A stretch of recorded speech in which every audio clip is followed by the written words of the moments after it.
host. I'm Drew Shannon.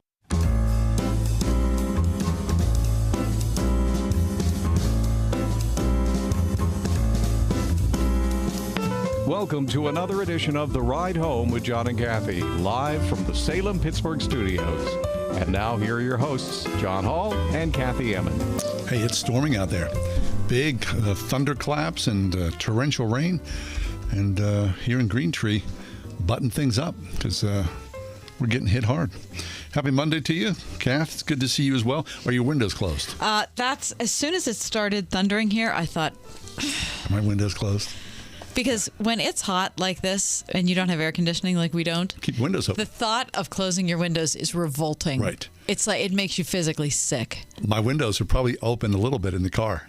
Oh. You know, just a little smidge on all four. I know they are. Well, that's all that's going to take. Yeah. It might be a little damp on the drive home, but you know, it is what it is, right? See, now I wouldn't do that. Why? I would never leave the windows open in my car. Even just to I do it almost every day in the summertime, just to sort of have air circulating through there. Yeah. No, but the house, I know, definitely. I know without a doubt our upstairs windows are open, undoubtedly. Downstairs, no, they're not open. Well, you know how funny Pittsburgh is. Yeah. It'll be pouring in one location, and the rain will never make it to another location, another part of the city. I texted my wife, and I said, it's storming. She's like, oh, it's fine here. Yeah, so maybe you will be fine. Maybe so. Maybe you'll be glad you left your windows open. Very good. That's the least of our worries, isn't it? It really is. I mean, at least we know who our starting quarterback is. Do we? Well, it's Has going it to be been announced? It's going to be Trubisky. Yeah, I'd say so, right? Did you watch any of the game? I didn't. I did. Yeah, I'd watched the other two, but I didn't watch that one. So this is the first little bit of football that I'd said, okay, I'm going to check it out. Was that enjoyable for you? Not particularly. Yeah, okay, because it's preseason. Right. Who cares? No. And you know what? It made me anxious. And I think, why do I do this? Why do you want to watch something that makes you anxious? Yeah. And I think it's preseason. Why do I even care you to should. get anxious? Yeah, you for sure. Now, Thursday night, I am locked in. What's Thursday? It's the backyard brawl. Oh, this Pitt Thursday. in West Virginia. Right, I forgot about that. So I am like, look out, people, because I'll tell you what, our boss is going to be really excited to know that I'm going to wear all my Pitt gear on Thursday. Yep. He's going to probably wear his Pitt gear. Sure, he's going to wear his jersey, right? Yeah, it's going to be really good. No doubt about that. Really looking forward to that day. Super exciting here about in the studio. Very good. Mm-hmm. Will you wear your Pitt shirt, John? I don't have a Pitt shirt. I do not. I don't. No. Why is that? Because I refuse to wear any of that stuff. Oh, my God. I just do. It's like... I'm not going to do that. Debbie? No, Downer. It's not. No. Both of you guys. No, Good night. I just think, you reach a certain age. Oh, and you just go, I'm not going to wear it. You and your certain age. Gare, are you going to wear anything? I don't own anything. There you go. Oh. Not a single thing. A single stitch of Steeler, Pirate, Penguins. I don't wear clothing with writing on it. Labels. Mm-hmm. I don't wear clothing with writing. You got to appreciate that. I'm not. That's fashion sense right there is what that is. It seems a little like no Nike? No fun zone. Is what I'm saying. What's wrong with no fun? Well, I guess that is the question for the day. I guess it is. We could discuss that as today's show develops. What is wrong with no fun? Okay, let's take a look at the news. Let me just say, two weird animal stories coming up today, but neither one in the top four. Okay. Neither one in the top four. But if you're looking for a weird animal story, we're going to talk about two right at the end of this hour. That's why you tune into Pittsburgh's Christian Talk. Exactly. To hear weird animal stories. Exactly. Also, Ryan Burge, social scientist, will be with us in the 5 o'clock hour. He has come up with some really interesting data interpretation over the last weekend. So we'll talk to Ryan Burge about that. Also, a record-selling price for a Mickey Mantle baseball card and the most expensive art collection ever to be auctioned off. Very nice. And then in just a little bit, Greg Clugston will be with us from the White House. From the White House. Okay, good. So then as the rain falls here in Green Tree, Pittsburgh, let's talk about the news stories of the day. Without further ado, please, Kath, give us the top four at 4. For Monday, John, since you asked. I have. Monday, August 29th, 2022. Number 1.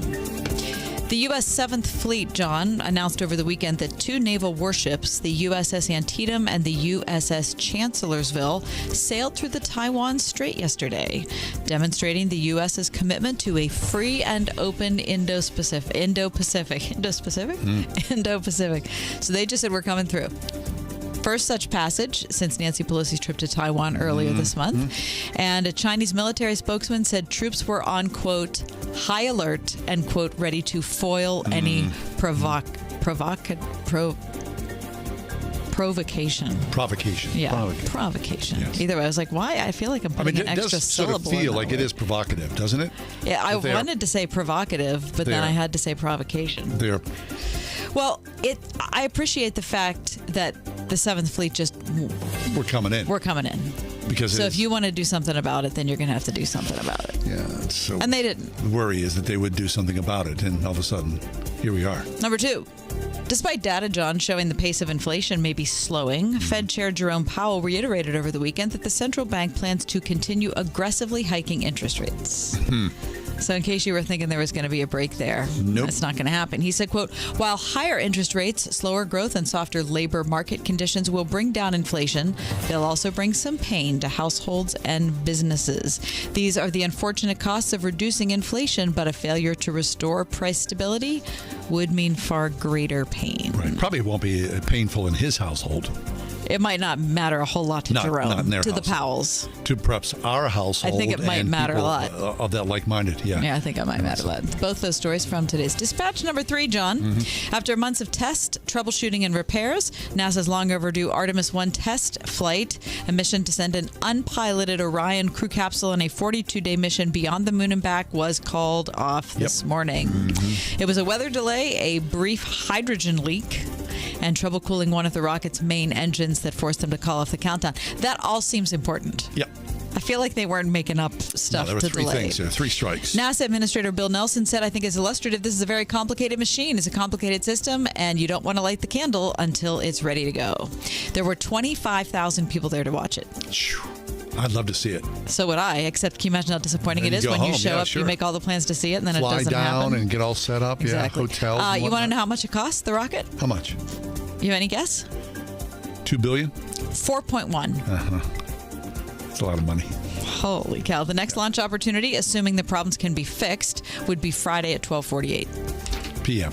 All right. According to CBS News. And at Washington High School, John, in the state of Illinois, Mom's Night happens once a year in the football program prior to the start of the season. Players' moms all show up, take photos. They take them together. They learn about equipment, rules, plays, etc. But here's the best part. In full equipment, the moms get to take a running start, and with their full body weight and with all their might, they get to tackle their sons. That is your top 4. No word on any injuries? Did you see any video of this? No. It is hilarious. I bet. So the moms have the helmet, the pads, the whole thing. Yeah. And their sons stand there with a mat behind them. Yeah. Crushing on their kids. And the moms just take aim. One mom just leveled her kid. Leveled her kid. Oh, that's good. And then the last mom on the video, literally, I'm not kidding you, bounced off. Of the kid. Yep. The kid didn't even budge. Hey, Mom, thanks a lot. She just ran out into him, and that was it. That's funny. It's That's probably every mom's dream, right? If you got a son, you go, I'm going to take you out, man. Exactly. Right? And then... It's very funny. That's very cool. If you look it up online, that's from Kurt Pegler on Very Twitter. nice. In Illinois. Yep. I love it. Very nice. Okay, let us take a quick break. The Monday show is underway. When we do come back, we are headed to the White House, as we are wont to do every Monday. Greg Clugston from SRN News. He'll join us next. Take a look at the goings-on in and around the country and the nation's capital. That's next. 101.5 WORD. From the editors of The Babylon Bee comes a modern-day retelling of a classic tale. The postmodern Pilgrim's Progress combines the familiarity of the original story, but is full of 21st century twists and turns, complete with a megachurch. Prepare to laugh, cry, cringe, feel convicted, and ultimately be changed by the time the story ends. It's the don't miss fiction read of the summer. Sign up now at wordfm.com/contest. You know, it's true. Difficult times have a way of focusing us. We have to think about what matters most when it comes to our spending, our health care. No doubt. This is why so many people are joining MediShare right now. MediShare is a trusted way to save up to 50% on your monthly health care costs. More than 400,000 people have already made the switch. It's pretty obvious why, too, especially now during this challenging season with healthcare costs and out-of-pocket expenses going up. MediShare can save you a lot of money. The typical family saves $500 a month. And MediShare is a Christian healthcare sharing ministry that's worked beautifully for 29 years. There are different options to choose from to fit your budget. I'll give you the number here in a second. And if you call, you can get a price within 2 minutes.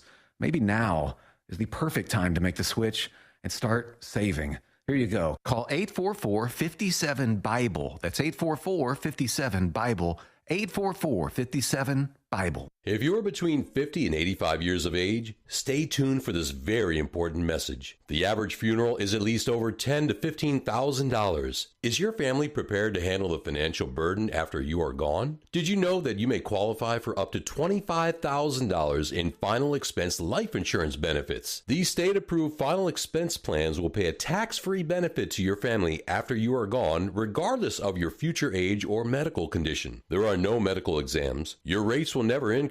Your benefits will never decrease. Don't make the last gift to your family a large funeral bill. Call 800-496-4779 now to lock in your lowest rate, or get a free quote at Compare National now at 800-496-4779. Prepare for the inevitable and the fact of life. Don't leave your family grieving and worried about paying your debts. Call 800-496-4779. That's 800-496-4779. When it comes to your child's education, do you feel like you have a partner in your current school? Or is it more like you're on your own? As you look ahead to next year, now's a perfect time to consider a quality Christian education with a school who will be a true educational partner for you and your family. Many of our area's finest Christian schools are offering half-price tuitions for first-time enrollees, like Tri-State Christian Academy in Burgettstown. Find a school that's right for you at wordfm.com/tuitions. Live from the White House, we speak to Greg Clugston. He joins us every Monday. Greg is from SRN News. It's our parent company, Salem Radio Network. Greg, welcome back. Happy Monday to you. Hey, John. Always a good time to be with you and Kathy. Thank you.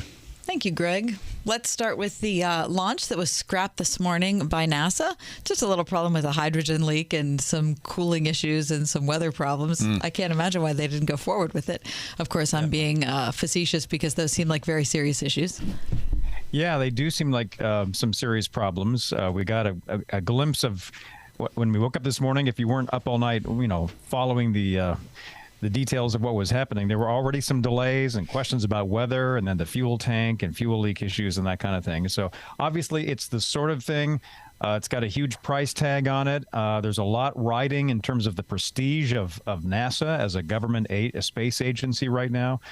So they want to make sure they get it right. So it's going to kick things down till Friday as the next launch opportunity. The vice president was there. Kamala Harris and her husband were there to watch it. Of course, it didn't happen, but they did get a chance to meet with during a tour. They met with astronauts and research engineers and all the rest, and talking highly about the technology and just the amazing improvements that have been made. And obviously they were disappointed not to be able to see it, like a lot of other people who traveled there as well. Yeah.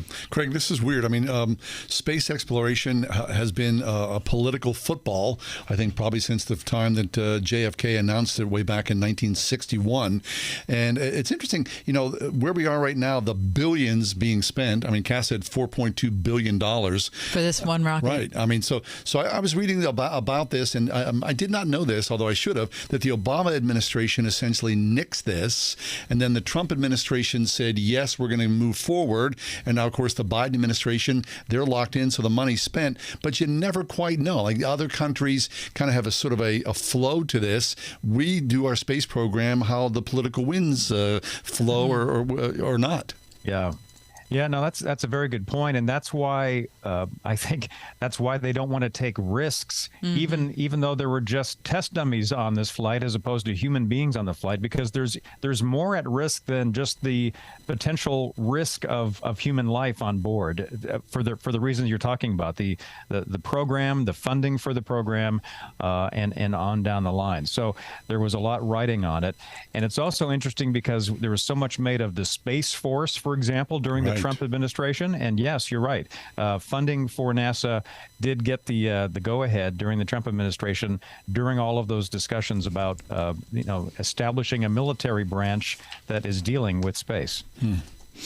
All right, talk to us about student loan forgiveness. It seems like, the country is split, which is not a shock to any of us, on the issue of whether they're supporting the president's offer to forgive student loans. Talk about how the White House sees it.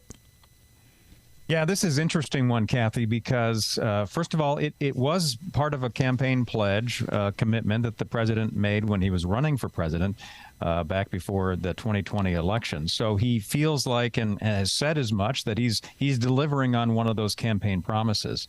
What's interesting is it's not just Republicans that are, a lot of them, disappointed or unhappy, if not upset about this decision, but there are any number of Democrats who have expressed their unease with the price tag and with just the general philosophy of what the president announced last week. So the White House has been taking some heat on it, and it's also worth noting that there are any number of liberal Democrats who have been pushing for debt forgiveness in terms of student loans, but they wanted the White House to do much more than what the president announced last week. So there's a tinge of disappointment on that wing of the political spectrum as well. So the White House has said they're arguing that it's fiscally responsible and that it's going to help primarily people under $75,000, but it has stirred up a lot of controversy. Right. I mean, wouldn't like to be a fly in the wall with that conversation that has been going on for the last several months. So, Greg, essentially, this is a done deal. I mean, despite the rancor on both sides, student loan forgiveness to some degree or another is going to reach a percentage of the population, yeah? Well, I wouldn't quite say we don't know the answer, I guess is the short answer, John, because there are questions about the legal appropriateness or whether it was an overreach by the executive branch to do this, because this was an issue that the White House, the president, was hoping Congress could tackle. Congress did not address this issue, has not the last few years. And so the president signed he took executive action in this case. So there are some that are questioning the legal appropriateness of this move. We'll have to see if there is any sort of legal challenge and who in fact has the standing to submit a legal challenge or a lawsuit, but that's still an open question to some degree. Interesting. All right, so politics, the midterm elections, after much conversation about that, things are finally starting to heat up, not only from the Biden White House, but across the country in local races as well, Greg. Yeah, we have Congress still out of town at their end of the summer recess, so it's a bit quiet here in D.C. right now at the end of August, although President Biden came back to the White House last week, wrapping up some vacation time, and he didn't have to travel far. He traveled to Montgomery County, Maryland, which is the neighboring, across the line from Washington, D.C. Jurisdiction. But it's a Democratic stronghold. So he was in friendly territory. He only had to drive about 20 minutes, and he was there for his kickoff rally of what should be a fairly busy midterm campaign season for the president and for the administration. And so we got a taste of what to expect from the president when he's out making the case for not only his own administration, but for Democrats that he's trying to get elected to the Congress. And at one point last week, this was a speech last Thursday, he was talking about the pro-Trump wing of the Republican Party as being semi-fascism. Oh. And so that is that's a line that, of course, jumped out at a lot of people. And he was making the distinction, the president was, between what he called basically traditional conservatives. And he says, I have no problem with them, even if I don't necessarily agree with them. But he was making a distinction between traditional conservatives in the Republican Party and those who are more closely aligned with Donald Trump. So we're expecting to hear a lot more of that, not just from the White House, but from Democrats all down the line. Who would have thought that semi-fascism would be trending? Right. So, whether it's Biden or Putin, they're throwing their word around a lot. Putin's been throwing fascism around. I mean, Russian leaders have been throwing that word around for decades, but he's certainly used it a lot in his rationale for the war in Ukraine. It's weird to me to hear that come out of Biden's mouth.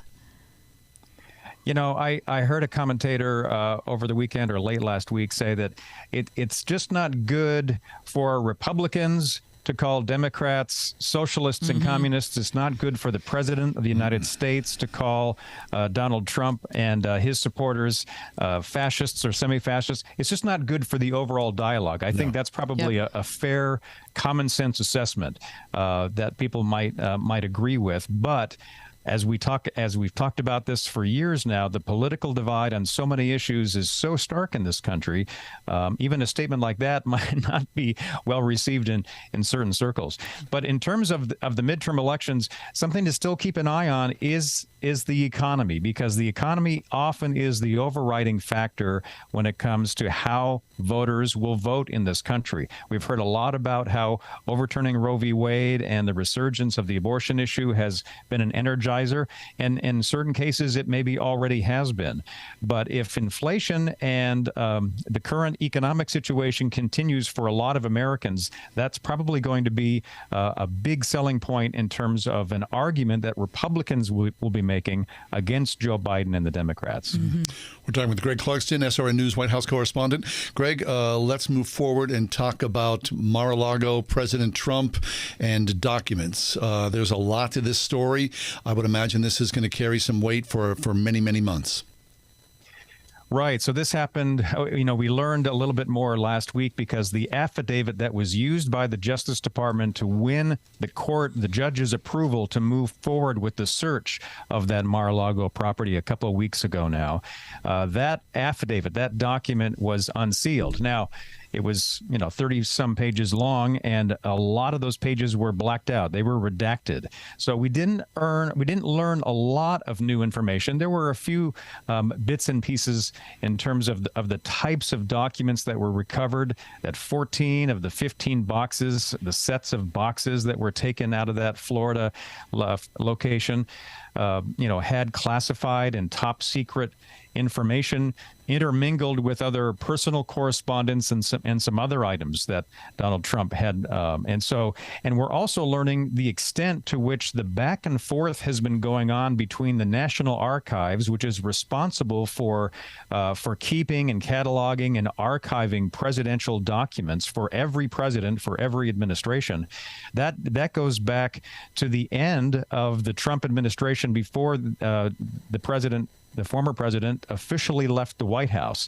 And so there's been this back and forth between those agencies and that agency and the Trump team. And so we're learning that this has been a long-running thing. And John, you're right. It's going to be a little bit longer before we find out the full details of this. Right. What's interesting to me is, at this point in post-presidency, there's often talk about, well, where will the presidential library be? I mean, here we're talking about something totally different. We're not talking about the presidential library. No, which there may never be a Trump presidential library. It just goes to show you how different the Trump presidency has been from any other presidency before. No, that's well put. That's well said. And it's, I guess you would say, if you want to use a cliche, it's a sign of the times, at least right now. Yes, it is. Yes. Yeah. Greg Clugston with us, SRN News White House correspondent. Greg, our time almost up, so you know what that means. We're going to talk about something that's a little not news related, but it's going to have some bearing on your day-to-day work. Article in today's New York Times, Greg, called Keep Your Shoes On, How to Fly in an Airplane Like a Decent Human Being. Rules of etiquette. Rules of etiquette. And we're concerned about the etiquette you observe on Air Force One when you're traveling with the president. Are there indeed people in the cabin with you who might do something like remove their shoes? Anything shocking that's going on Air Force One that you feel like the citizenry needs to know? Oh, wow. I'm trying to think if I've actually seen somebody in the press cabin of Air Force One with their shoes off. You'd think people would get relaxed, right? I mean, they're pretty long flights often. Yeah, we loosen our tie, especially at the end of the day when you're flying back home. Have some nuts. Now, loosen the tie and take the shoes off are two very different things. I'm going to be honest. I mean, do you have a problem with somebody taking their shoes off in Air Force One? Would I personally? Yes. I guess it depends on what the impact is afterwards. Dr. Scholl's or not, right? Yeah. Odor eaters. It's probably a good question. I guess it is a good question. Okay, what about your own personal travel? Greg, do you have some pet peeves? Pet peeves? I'm sure I do. I'm just trying to think on the spot here what they are. Yeah. I mean, you think people on Air Force One will be very cognizant of putting their seat back, right? You know, hey, I'm not going to upset you. I'll keep my seat forward. Oh, yeah. What about that? Is there some seat etiquette on Air Force One? Well, I think so. I mean, on the 747 version, it's there's a little bit more space. It's more of a first class little more plush seat. Mm-hmm. Oh. If you're on a smaller 757, it's not a lot different than flying the middle seat in coach on Southwest Airlines. What? It's Really? pretty tight. Really? I'm not trying to. It's still Air Force One. It's still a fabulous experience, but I mean, two different aircrafts have different rooms, right. so you do have to be careful. But yes, you can recline your seats on Air Force. Yeah, I can't imagine you press guys like jostling each other in line, trying as you wait, like the Southwest people do. Who's going to get the best seat? Right, lurching forward. What about snacks? Is there good food? Excellent food. The Air Force staff crew on every flight I've been on a couple of dozen. Fabulous. The food is very good and good snacks. You get the presidential M&Ms and they've got a variety of gum and mints and that kind of stuff. They treat us very nice. Boy, you're living right. Yeah, he's living right. John and I read this story posted by this young woman on Twitter who was trying to get home to Japan. She's an American, but she's trying to get to see her parents in Japan, and she ended up waiting on the tarmac in Newark for 9 hours, and of course not going anywhere. And during that 9 hour span, she had to disembark once and then get back on the plane. Anyway, in the entirety of her sitting on Newark's tarmac, she got one little packet of cookies and one of these short glasses of water. After hours, yeah. That was it. No, well, there's something to be said about flying on Air Force One, Greg. Say that question one more time. Yeah, there's something to be said about the luxury of flying on Air Force One. Well, there is. I mean, you have to understand too. I mean, we are a working press corps during those flights. Sure. We often will have briefings, so we're standing up in the aisle and kind of keeping our balance and asking questions. Sometimes they can run 20, 30 minutes depending on the flight. Yeah.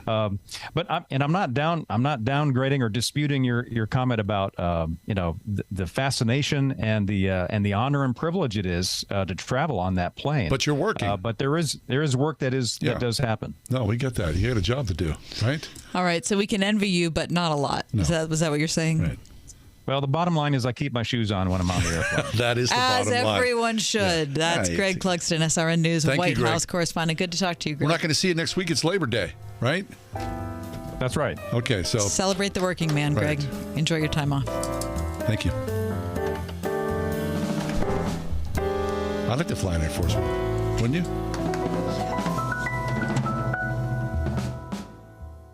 Do you need new blinds or shades? Blindster.com offers custom-made blinds, shades, and shutters shipped directly to you at prices less than big box retailers. Visit Blindster now through September 8th to save 50% off any order during their Labor Day sale. Blindster.com. If you are 65 or older, you know this. It's really frustrating to deal with out-of-pocket medical expenses, just watching your hard-earned dollars flying out the window.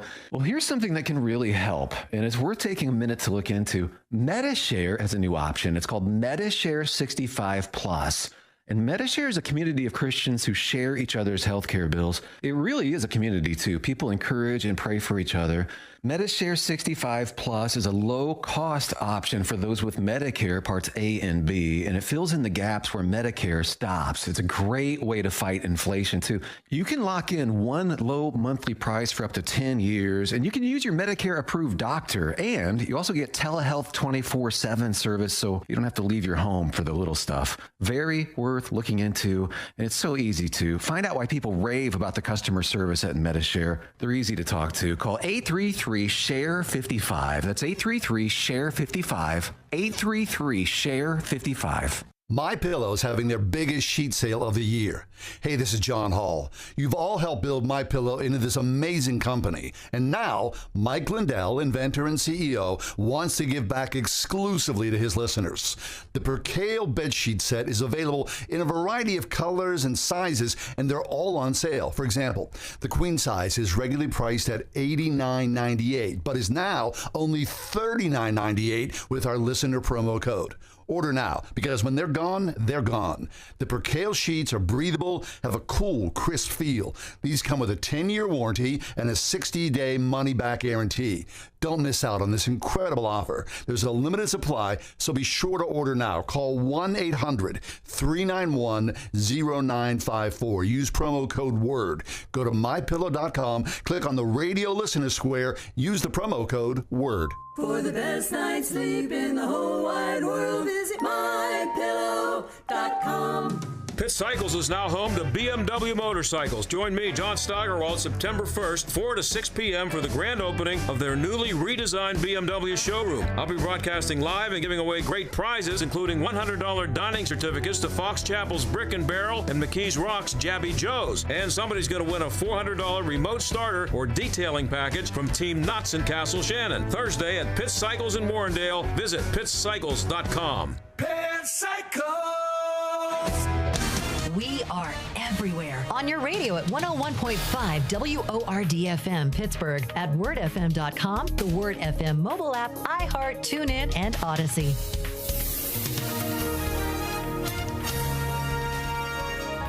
Becoming cloudy tonight and humid with widely separated thunderstorms. We'll see a nighttime low of 69. A mix of sun and clouds for tomorrow with a couple of showers and a heavy thunderstorm.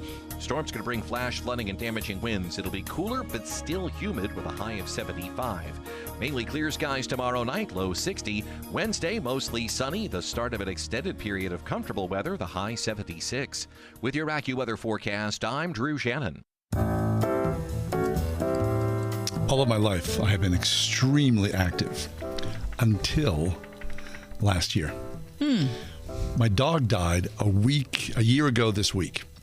And so God bless Gussie. I just kind of took like a couple of walks every day. We would walk. I haven't done anything. I have been so sedentary this last year. I mean, you know how I revel. Oh, yeah. Hanging around, sitting. And it's not like I'm necessarily in mourning anymore. I mean, in years past, I still miss that guy, but it just changed your lifestyle. Changed my lifestyle tremendously. Well, think how much the last 2 years have changed everybody's lifestyle. But even people who used to walk to the bus, who don't walk to the bus anymore, or people that used to walk from their car, from their work to their office to their car. Yeah, not doing that Staying anymore. at home. It's just a whole different thing. Or maybe the reverse: people who are working from home now are able to work in a walk that they could never do before. Right. But it's different for everybody. Well, the walk's available, but it's just me getting off my duff and going out and doing it. So I saw a headline that scared me. People who do strength training live longer and better. And better. In a new study published by the British Journal of Sports, researchers found that while doing either aerobic exercises or strength training was associated with a lower risk of dying during the study's time frame. So this is nothing new. You know this. Right. If you're doing 30 to 60 minutes of strength training or aerobic exercises 2 to 3 times a week, you're going to live longer than those who are just what I'm doing currently. Right. It's just making yourself do it. Our producer just keeled over. Yeah, that was it. It was over. While the study was going on. Yeah. So that figure doesn't count there, Gare. No, of course not. Yeah. I mean, it's just hard to start to do it. That's the thing. But once you start to do it, right, though, then you feel better. Then of you course. feel better, and then it 100%. gives you impetus to Boom, do it. Right, you do. You go, Yeah. okay, I got this. Strength training is a little bit of a different thing. You have to figure out how to incorporate that into, I do strength training 2 times a week. Do you? What do you do? I do. What are you doing? Just hand weights. Okay. Nothing else. Not on your legs. Uh-uh. See, because I think, anyway, that's a whole new story. Nope, just my arms. So it's just do it. And it's not long. I mean, my workouts are 30 minutes. It's not like I'm down there for 90. I was talking to my sister, and she says to me, "You should come join us do water aerobics in the pool." Listen, I would sell tickets. That's the next Word FM presents. I am telling you. And I was like, the average age, she said, "No, you really like it, And you don't have to talk to anybody or anything. You just kind of go out and you're moving. It's fun. It'd be fun." Okay, so that should be your threat. If you don't incorporate some exercise regimen, that's what you're going to end up doing. Well, I mean, a lot of people love water aerobics. I'm not saying pool, it's bad. right? I'm just saying you don't seem to want to do it. So you need a little. It's like the opposite of the carrot, right? This is a threat. Right. No, I just kind of go. This is the sword of Damocles that's hanging over you. If you don't exercise, you're going to end up at water aerobics. This is what I kind of go. This is what it's come to. This is where I am. All of a sudden, I'm. But it doesn't have to be where you are. Right. What's is Corky St. Clair. Corky St. Clair. Yeah. In the water aerobics, right? No, Corky St. Clair that Martin Short was doing water aerobics. I need my little skull SNL. cap on, right? Yeah. I thought you meant Corky St. Clair. That was in Waiting for Guffman. Right. Yeah, right. Mm-hmm. What the heck? Both excellent productions, by the way. All righty. We'll take a quick break. Come back. Oh, yeah. We're going to talk about how we navigate the internet culture and what it is that we're looking for, really, in our heart when we're on social media. Talk about it next.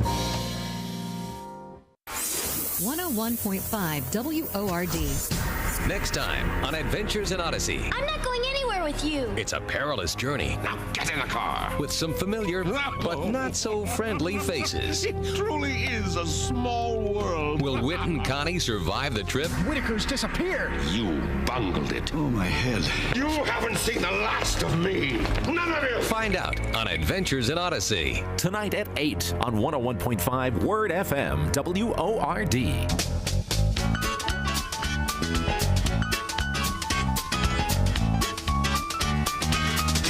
We can hardly believe it, but it's time for the last barbecue of the summer at the Springhouse in 84. Don't miss out on this great summer taste treat and come to the Springhouse this Labor Day for fantastic chicken cooked over the pit with lots of country vegetable casseroles, homemade rolls, homemade desserts, and of course our own Springhouse chocolate milk. Eat in our picnic patch or sun porch or take it home to your own picnic. And although this last chicken barbecue marks the end of the summer at the Springhouse, it also signals the beginning of lots of fun fall events. We'll soon be having hog roasts and pumpkin patch hay rides, plus lots of other special events to celebrate this beautiful autumn time of the year. So be sure to come this Labor Day to the Springhouse and help us celebrate. Hi, I'm Jackie Dorman. Are you longing to find your soulmate, but you're tired of online dating, singles ministries, blind dates, or even being set up on bad dates by well-meaning family and friends? If none of that's worked for you and you have no idea how to meet marriage-minded men or even truly Christian men who will seek you out for a lasting, committed relationship without the head games, then I invite you to join me in my free Married in 12 Months challenge. Look, there's nothing good or sacred or even noble about sitting in the waiting room. So in this challenge, I'm going to teach you why now is your time to find love. What are the lies that are holding you back? Why God wants you married, the biblical law of attraction, and the tools you need to become a bride. Don't wait any longer. Just sign up for my free Married in 12 Months challenge today at lovestories.com, and you can step into the love story that God has already written about you. That's lovestories.com. Meet Brad. Brad's hard at work, or at least his website is. Ever since he added live chat with Salem Surround, Brad's customers are getting their questions answered 24/7. Website purchases have gone up 35%, and they're over 3 times more likely to buy from him again. No bots, just real people helping real people. Live chat. One of the easiest, most affordable ways Salem Surround can increase your business while you do other things, or nothing at all. Ask us how at surroundpittsburgh.com.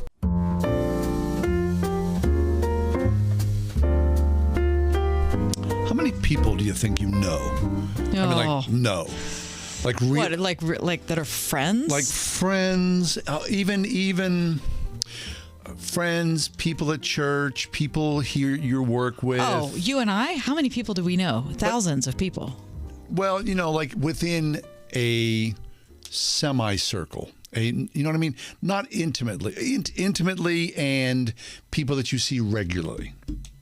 What do you think? I'm not talking about internet friends. I'm not talking about 50. 50. I don't know. It's a guess. Yeah. 50. People that you kind of go, I know that person. I know something about their life. We've hung out together several times.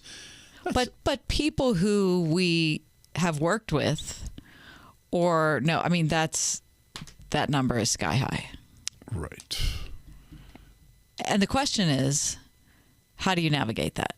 So there's been a lot of conversation in media circles. We've had a lot of the conversations here on the air about why is it that people are so mean on social media, okay?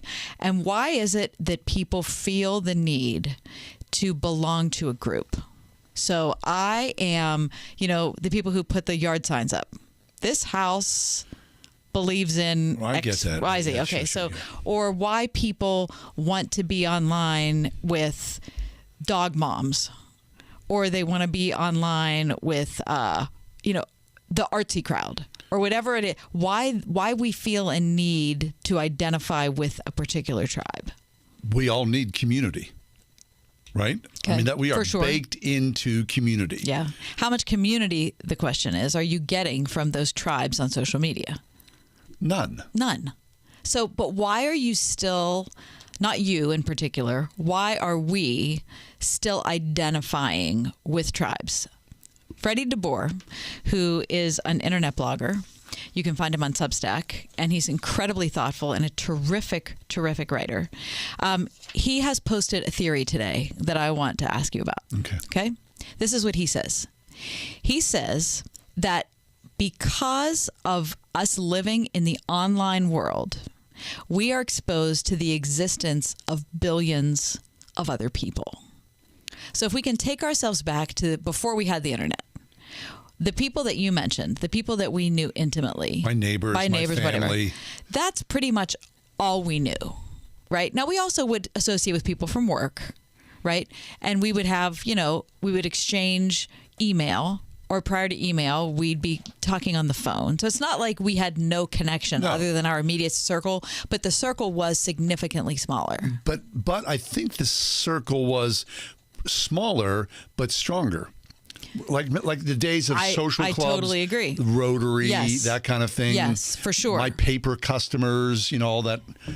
Right? We knew people in a different way. But now we know way more people, to a much less degree.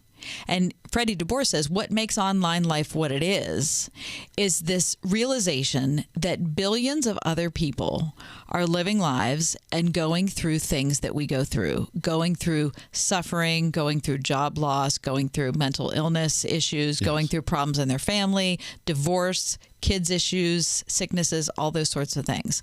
And before we had the internet, we knew that in our heads. Sure. But the internet makes it literal, and it makes it in our face, personal. In our living room. Now we know. So it's a lot to take in. And so he said that we have this desire to be, because of the temptation to think that we're anonymous. There are so many of us. How could we ever be known? If there's so many people on social media, so many people posting on Instagram, so many countless people in the world who are involved in wars and pestilence and famine and political issues and all that, it's too much. I need to find something about me that is comprehensible. I need to find a black and white border for me so that I know who I am. So therefore, I can be Republican, or I can be Democrat, and that tells me who I am. Definition of who I am. It gives me solidity in my life. It kind of takes off all of the fuzzy nature around me because of how many jillions of us there are, and gives me a place to stand. I stand like this. For that. Yeah. I love dogs. Mm-hmm. I speak Chinese. I exercise. Whatever it is. And that's my group? That's my group. But not only is that my group, that's who I am. And so to the world in general, I'm no longer just one of 3 billion. I have a thing. And that helps me to feel better about me. But here's the risk, is that if we look at ourselves that way, then we are looking at other people that way. And so the way I'm going to see you is through that same little box, right? So if you've labeled yourself Republican, then I am going to look at you that way. Or if you have labeled yourself D&D, say you're like playing Dungeons and Dragons, right. And that's your reality. That's who that guy is. Yeah. Then that's also how I am going to look at you. And I don't like when you go outside of your border. So I'm going to talk about you and all the people like you in a derogatory way if I don't like your group. And I'm not going to like any vacillation from that picture that I've already made for you and that you've made for you. Right. And so this happens often. Like it happens every single time we're talking to anybody. Right. Like I know somebody, like my high school friends, I know them. I mean, it's been a long time, but then they post something and I go, wait a second, I didn't know that they were, are you kidding me? Right. And how did I not know that? Yeah. And then I feel differently or think differently about that person, even though I really don't know them because I haven't seen them, 5 times in the past 30 years. It's so weird. Okay, what about this? Does it matter if all this went away? If you said today, and people like this, I'm done. I am withdrawing from social media. I don't want to engage anymore on Facebook, Twitter. People are going to miss me? What about the people who are putting up on Facebook or Twitter or whatever?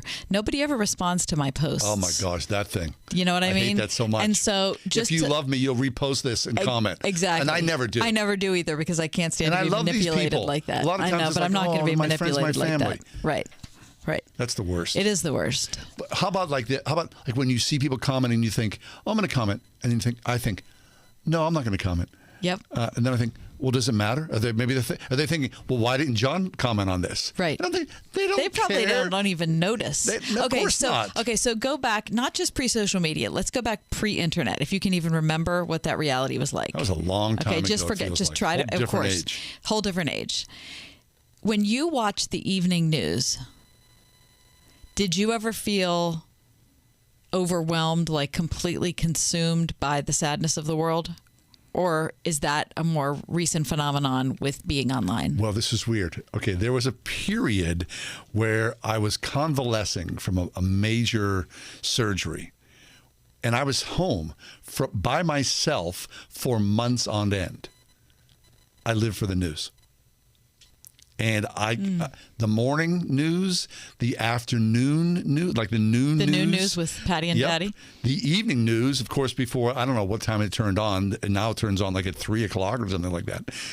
I lived for that and became overwhelmed by that. And wait a second. What happened at noon?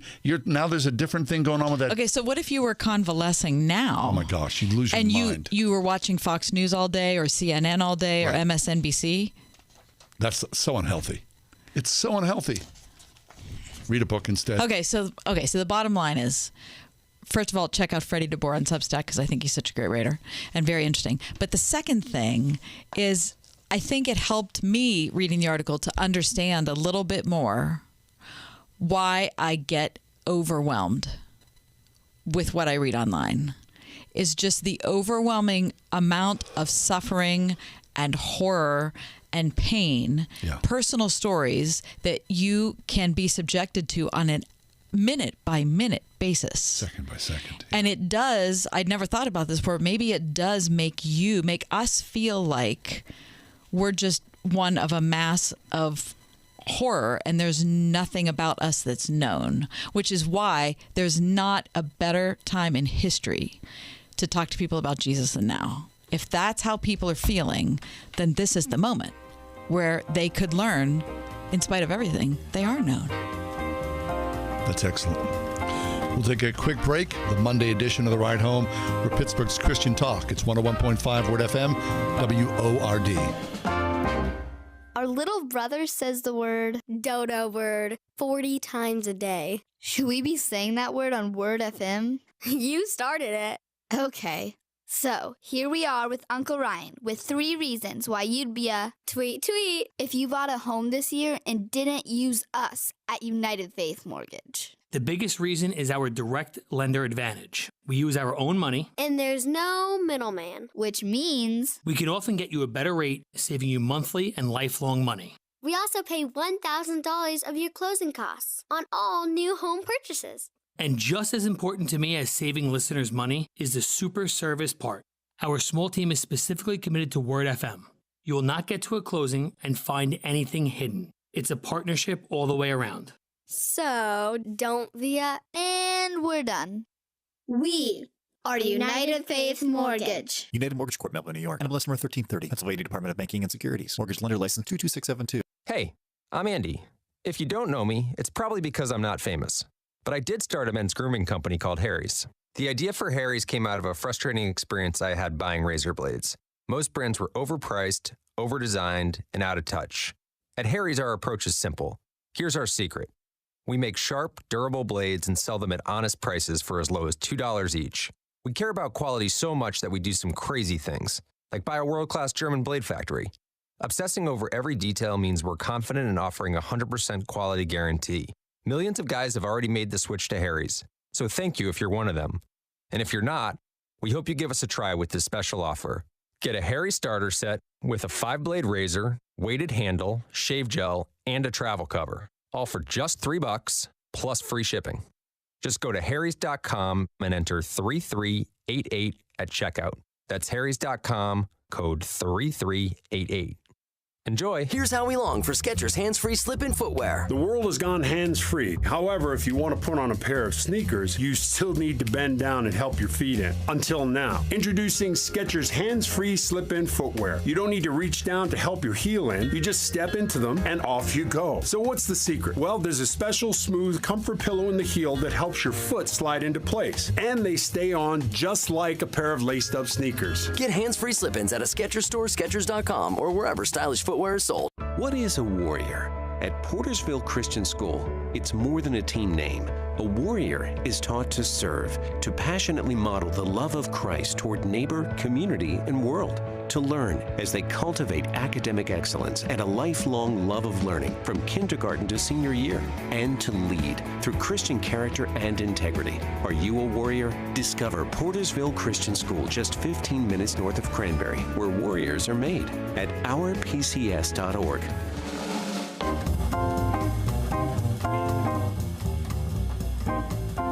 So you see a lot of different weird things going through the TSA checkpoint at the airport, right? I mean, here in Pittsburgh, we've been counting the number of guns that have gone through, which are weirdly... Who's bringing a gun? People do, right? Okay, how about this? There was a traveler who got the bird's eye view of the Charlotte Douglas Airport. This is in North Carolina. A 19-year-old bald eagle was recorded going through the TSA line with his handlers for a return flight to Missouri. Now, you've seen the photograph. If you've not... Listen, the photograph, I mean, it's spectacular. It is spectacular. This bird is enormous. Yep. I mean, when you see a bald eagle in the wild... In the wild, you have no... But you have no frame of... You don't have a reference point for how big it is. No. Because everything's big in the wild. Right. You see it in a TSA line, it's like gigantic. Yep. Fellow social media users suggested it was an emotional support eagle and wondered if it would fly regional carrier American Eagle. The avian passenger was actually on a business trip from the World Bird Sanctuary in Missouri. It had traveled to Charlotte to make an appearance at the High Point University, the school said in a tweet. Hatched the sanctuary as part of a breeding program about 20 years ago, Clark could not be released into the wild like his siblings, according to the organization. He became a flying ambassador. And he does fine on planes, apparently? Apparently he does. They do this on a regular basis with his bird, Clark, from Missouri to different parts around the country. Okay, listen to this. Speaking of emotional support animal, an article in today's Washington Post, Joseph Henney, he's a man who has an emotional support animal himself. Yeah. The animal's name is Wally Gator, who goes with him almost everywhere from grocery store to walks in the park, and they sleep in the same bed, and it is an alligator. Come on. Yes, it's true. The two watch TV together on the couch, and when Henny takes him to the farmer's market, Wally Gator gives hugs to shoppers who are willing to be with him. He's 7 years old. He's 5.5 feet long. Apparently, they have an unusual relationship. They've been together since 2015 when Wally Gator was very small, and Henny cuddled him, loved him, slept with him when he was a baby, so that now that he is a full-grown adult, he is not going to, they think he's not going to bite his owner. They think. They think. It's not going to end well. They think. I mean, he's big. He's very big. Yeah. I mean, he has something like 160 teeth. And you're sleeping with that. Right. What if you rolled over on him wrong? Alligators are legal to own here in Pennsylvania. I want you to know that.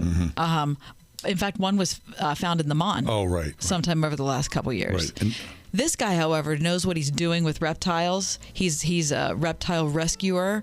So, this is not some guy who just decided to try it one time, but I'm showing you a picture of him with the alligator in the front seat of the car. Okay, so what if that guy, there he is in the front seat of the car, what if that guy gets into an accident, is rendered unconscious, they open the door, the alligator comes out? I mean, things like that can happen. Weird things can happen.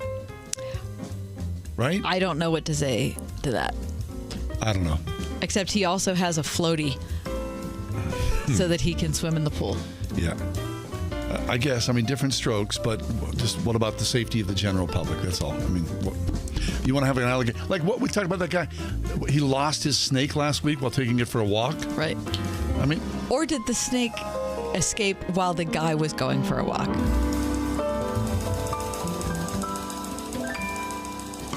101.5 WORD-FM Pittsburgh.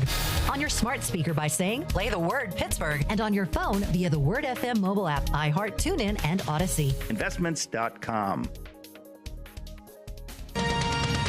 With SRN News, I'm John Scott. NASA has delayed the launch of the Space Launch System rocket from Kennedy Space Center at Cape Canaveral because of a fuel leak in one of the rocket's engines. The highly anticipated launch will serve as a key test for the Space Launch System and the Orion exploration spacecraft, which NASA plans to send more than 40,000 miles past the moon. It's the first in a series of integrated tests to eventually send astronauts back to the moon in 2025 or 2026. The next available time for the launch is on Friday. NASA officials say the SLS rocket's engine bleed could not be remedied in time for the launch, but the rocket will remain in its current configuration. Engineers are currently assessing a plan and gathering data to repair the engine. Bernie Bennett reporting. People living in and around Jackson, Mississippi's capital city, bracing for possible flooding as the Pearl River is fast approaching a crest. On Wall Street, the Dow is down 45 points. The NASDAQ is off 73. This is SRN News. Wouldn't it be great to work in a place that makes a positive impact on the people, businesses, and churches around you? That place exists. I know because I work there. My name is Cassie, and I'm the digital marketing specialist with Salem Media Group in Pittsburgh. Right now, 101.5 Word FM and Salem Surround have an opening for one talented salesperson to join our team. Is that you?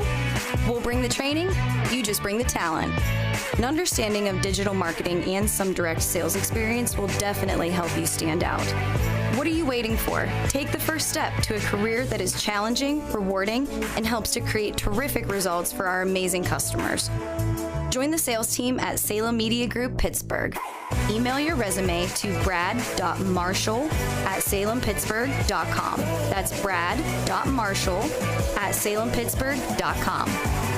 Salem Media Group is an equal opportunity employer. MyPillow's having their biggest sheet sale of the year. Hey, this is John Hall. You've all helped build MyPillow into this amazing company. And now, Mike Lindell, inventor and CEO, wants to give back exclusively to his listeners. The Percale bedsheet set is available in a variety of colors and sizes, and they're all on sale. For example, the queen size is regularly priced at $89.98, but is now only $39.98 with our listener promo code. Order now, because when they're gone, they're gone. The Percale sheets are breathable, have a cool, crisp feel. These come with a 10-year warranty and a 60-day money-back guarantee. Don't miss out on this incredible offer. There's a limited supply, so be sure to order now. Call 1-800-391-0954. Use promo code WORD. Go to MyPillow.com, click on the radio listener square, use the promo code WORD. For the best night's sleep in the whole wide world, visit MyPillow.com. I think we can all agree that every moment at Eden shaped us and impacted who we are right now. The faith modeled by teachers at Eden Christian Academy has a profound impact on students' lives. We carry with us more than the academics, but a strong, Christ-centered foundation. I would just like to thank my teachers, my mentors, my family members, and my friends who have done the best they could to help me in this next phase of my life. Eden Christian Academy, enrolling pre-K through 12th grade at EdenChristianAcademy.org. Are you ready to deepen your faith on a spectacular 9-day Mediterranean cruise? Join Alistair Begg in August 2023 to renew your vision, purpose, and connection with Christ as Alistair powerfully unpacks God's Word. Explore the biblical landscapes Paul encountered as he shared the gospel along breathtaking cliffside villages. Simply call 855-560 465-5519 or visit deeperfaithcruise.com for all the details.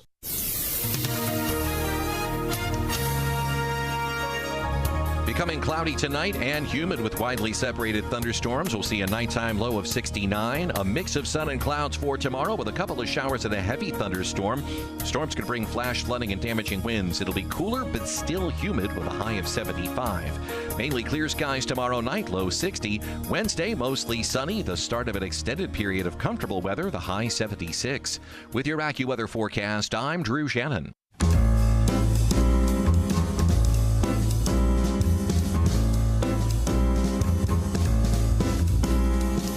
Welcome to another edition of The Ride Home with John and Kathy, live from the Salem-Pittsburgh studios. And now here are your hosts, John Hall and Kathy Emmett. Hey, thanks for coming along. Monday edition. Looks like the storms have passed by here, at least in Green Tree, and maybe your neighborhood, wherever you are as well. So I'm reading today's paper, and I see this story, and December 1st, 1997, there were kids in a junior high school, and they were just finishing up a prayer meeting. This is 25 years ago, Paducah, Kentucky. And at the end of this prayer meeting, in this piece I'm reading, they had just said, Amen. A 14-year-old boy fired 7 bullets from a .22 he had indiscriminately toward teens gathered inside Heath High School. 3 kids were killed. 5 kids were injured, and of those 5, several were paralyzed for life. Now, here's the thing. In Kentucky, you are sentenced to life in prison, but under Kentucky law, the teenager was given the possibility, because he was underage, of parole in 25 years. Well, those 25 years are up. And next week, apparently, there will be a parole hearing of this. Well, now he's 25. He's almost 40 years old. And so many of this in this community in Paducah see this moment as a watershed moment. What do? People have been asked to show up and to speak pro and con at the parole hearing. And there is a lot of grace, they say, that there's a possibility that, although it's a slim possibility, this young man, who now is an older man, will be released. And how does the community resolve these feelings? When this happened 25 years ago, school shootings were extremely rare. Now, of course, not so. Wow. I mean, there's no way I could have an opinion on that. It doesn't even matter what your opinion is, I guess. It's just a matter of what the legal system's going to determine. I mean, if people speak out on it, I mean, it'd be cathartic. It would be community building for people to talk about it. Mm-hmm. But it's not going to make a difference, I would think, in whether he's released or not, right? I mean, Would it make a difference? Make a difference to the community, wouldn't it? Yeah, but would it make a difference whether he was released or not? That's a decision by the parole board, right? Right. It's not a decision made by the community. No, it's not. And imagine being 14. This is what you know. This is your life. But in the article I'm reading in today's Washington Post, they're talking to a young woman who was paralyzed from the neck down. Oh, my God. And so she's been in prison. Of course, she'll be in prison for the rest of her life. So how do you see justice being played out? Now, especially what's interesting is in this community, there are many in the community, of course, this happened at the end of a prayer meeting. So these children are now adults. And the concept of grace, the idea of grace in their own life, and how do they extend grace to someone who changed their... Boy, that's costly, isn't it? Yes, it is. When we often talk about grace, sometimes we talk about it, in a cavalier way. It's a throwaway. But here, this is a big deal. So this is the first I've read about this today. I'm sure in this week, many will talk and pray about this. In the article, they're saying the odds are slim, at least at this moment, that the parole board will say, you've served 25 years. I would imagine many will show up at this parole hearing deeply set against this. Although I'm sure many will speak in the favor of release as well. Grace in Action. It's probably the only school shooting that there's something like this available, that there is a public hearing with a possibility that someone would be released. I wonder if there's been any connection or communication or between him and the community, or him and, dare I imagine, the victims of, or the families, or anything like that. Or if he just, when was sent to prison and it's a whole different state. You know what I mean? And so they're... I would imagine. Now, again, what I'm reading is this is early on. They don't go into communication. If that was you... I don't know. If you were the one... Well, I want to say I am a Jesus... You would reach out. I'm a Jesus follower, and so I would extend grace. I think you would. But the thought of living through that, I don't want to say that I would be able to do... I don't know if I would be able to do that. I want to say that I would be able to do it, but I can't picture that. 25 years is a long time. I would imagine there'd be a lot of bitterness in people's lives, that your life was essentially altered taken away forever at 14. That your child was murdered, and or you yourself was paralyzed for the rest of your life at the age of 14. How do you work through that? I'm sure we'll revisit this in this next week. What about Grace in Action? How does that work in someone's life? The only thing I know for sure is you got to be careful how you talk about it, because it's very easy to sound like, oh, right. I know what the right answer is. I could do this. Yeah, the right answer and living through it. No, two different things. Take a quick break. Come back. If you are religious, will you have more children? 101.5 WORD. Both girls and boys begin to worry about their appearance long before the teen years, wondering if they measure up and how they compare. On the next Focus on the Family, Justin and Lindsay Holcomb share how you can help your child develop a healthy, godly body image. Next time on Focus on the Family with Jim Daly. Tonight at 8:30 on 101.5 WORD. Diabetes, high blood pressure, anxiety meds, everyone's on them. If you're a 50-year-old male, maybe a bit porky, and you may even have type 2 diabetes, $1 million of term insurance may only cost you about $200 a month. Call Term Provider. Speak with Big Lou at 800-333-1750. Big Lou will find a term life policy for you even if you have type 2 diabetes, are overweight, or have high blood pressure. Term Provider has helped thousands of people like you who think they can't afford term life insurance. To buy $1 million of affordable term life for you, all you need to do is call Big Lou at 800-333-1750. Lou will make sure the scales are tipped in your favor. Call 800-333-1750. Big Lou will answer your call and work to fit you into a term life policy that you can afford. Remember, Big Lou's like you. He's on meds too. Call 800-333-1750. 800-333-1750. Maybe you're an elder in a local congregation or a deacon wanting to serve your church more faithfully. Dr. Barry York on the Master of Theological Studies program at RPTS. The wonderful thing about the MTS degree is you can actually do it all online. So they can take the degree online and grow in that theological ability that will allow them to either teach or work more faithfully in their local congregation. Learn more about the MTS degree program and flexible online options at rpts.edu. I love seeing the transformation of a smile. There's a reason patients love Dr. Megan Stock, voted Pittsburgh Trib's Best of the Best dentist in Northern Allegheny County for the second year in a row. You don't have to do full mouth rehabilitation to really transform a patient's life, for a patient to be able to smile confidently and be happy with their own smile. Exceptional dentistry meets compassionate care. Stock Family Dentistry, Perry Highway in Wexford, at stockfamilydentistry.com. This is Tim Seckler inviting you to tune in each and every Saturday morning at 9 a.m. right here on Word FM 101.5 for the Life and Legacy Show, sponsored by my law firm, the Seckler Law Firm. Each week, we'll talk about your family's well-being as it relates to elder law, nursing home stays, estate planning, and keeping your hard-earned savings.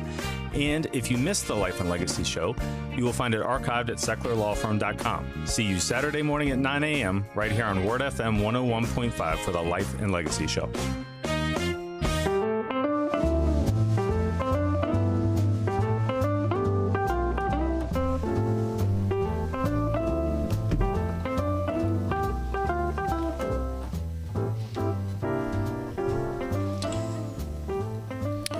All right, Ryan Burge is going to join us here in just a minute. We're going to talk about whether your religiosity affects if you have kids or not, and if you do have kids, how many kids you have. Right. So when I think about mine and my husband's decision to have kids, it's impossible to divorce that from our faith perspective. You know, I was going to say, well, it didn't have anything to do with faith, it had everything to do with faith. I don't even know how to separate that. I mean, it's just, that's the faith worldview is what we had, what we still have. Yeah. And so we wanted to have kids. I don't know. Well, the weird thing about you and your husband is you waited a long time to, even consider it, right? Yeah, we didn't. I mean, I don't know how else to say it except that we just never talked about having kids. Yeah, right. We just never talked about it. Right. We were married for 5 years. We were just never came up. Free and easy, having a good time. Nobody was, never thought about we were working, going to school, whatever. And then one day I was like, what do you think about having kids? And my husband was like, I don't want to have kids. And I was like, wait a minute, what? And he said, I work with kids all day. I love kids, but I don't want to have kids. I mean, you're 5 years into your marriage. Yeah, I know. It's hard to believe, looking back on it, that we could be that, ill prepared. Why would that have never come up? I don't know. It never came up before we were married. Did you do couples therapy before you got married? We did. It never came up. How's that possible? I don't know. I don't know. I don't know what to say. Anyway, but we did end up having kids. Yeah, you did. 2 fine daughters. Yes. Excellent. So, I don't know. We got Ryan Burge with us. Yep. Ryan Burge is the author of several terrific books, including The Nuns, Where They Came From, Who They Are, and Where They Are Going, and also 20 Myths About Religion and Politics in America. Ryan is assistant professor of political science at Eastern Illinois University. Ryan, we're glad you're back. Hi, John and Kathy. Hey, Ryan. Okay, so the question of the day, which you have brought to us, how much does religion impact fertility? A lot. The answer's a lot. Really? Tell us. Yeah. So, there's all these things that go into the decision that Kathy was just talking about. Should we have a child, or how many children should we have, or what age should we start having children? All those are really interesting questions, not just from a religious standpoint, but also a policy standpoint. Because if you're worrying about Social Security and Medicare, you need a lot of young people to be, coming into the workforce to pay for the older people who are not paying into Medicare and Social Security anymore. So it's actually in the best interest of a country to have a very robust fertility rate that is above replacement level, which is about 2.1 children per woman in society. And now we're seeing lots of societies actually drop below replacement level. Places like Japan and Taiwan are both below replacement level now, having fewer kids. There's actually these anecdotes you hear all the time. Like in Japan, there's more adult diapers sold every year than there are children's diapers. Oh my gosh. Really? Yeah. So, wow. Fertility really, really matters more than just a thing you talk about at dinner parties, but it actually matters for the future of a country. And when it comes to making the decision when to have kids and how many kids to have, religion actually plays a really significant role in both those decisions. Interesting. Okay, so Ryan, you're a stat guy. So can you give us numbers for people who are as opposed to people who are not religious? Yeah. So the question was, do you have children under the age of 18 years old at home? Right. So are you a parent of a child, basically? And if you look at, 40-year-old, that's the most likely time you're going to have a kid at home, because most people have kids by 40 and very few people have kids before, they're in teenage years. A lot of people don't have kids anymore. So amongst Latter-day Saints, that's the highest fertility rate of any group. 75% of Mormons at 40 years old have kids at home. Wow. Right. So the vast majority have kids at home. Amongst atheists or agnostics, it's about half that number. Really? About 38% of atheists agnostics have kids at 40 years old, which means that less than half of atheists or agnostics ever become parents. What? Yeah. Think about that. Wow. Less than half of atheists or agnostics ever become parents, which means a lot if you think about it. Think about this. The share of Americans who are agnostic or atheists was about 8% 10 years ago. It's about 15% today. So that share of America is growing. So if that share continues to grow and only half of them have children, we're going to see our overall fertility rate, the number of kids in America, go down over time, because they're going to be having fewer kids and they take up a larger and larger percentage of the population. Interesting. So to what do we attribute that, Ryan? Do you have any data on that? That's a good question. I think it's, if you look at the basic theological teaching of every major religion that exists in the world, they all have a mandate towards having children.